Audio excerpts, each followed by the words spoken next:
May isa ka dagiti tutukan ti Department of Education Cordillera ti Kanayunan a school building ken nalaka nga access dagiti estudyante iti pagadalan iti masungad a panagrugi ti klase. Sigun iti opisina, mangipasdagdag ito iti Kanayunan nga integrated school kadagiti lugar ken barangay iteriyon. Sungbat daytoy tapno maksayan ti bilang dagiti dropout student, may isa kadagiti rason no apay asaanen nga agtuloy dagiti dadum mga estudyante nga ag-eskwela.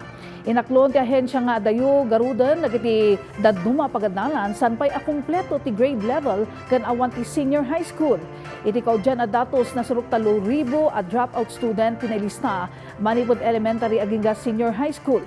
Kadakalan dito iti junior high school dumanon iti nasurok 2,000. Target ti DepEd nga itnatawan ang marugyan dagiti nasao proyekto. So meron po kaming nakitang mga reasons bakit medyo malaki-laki yung mga dropout rates, in particular the junior high school.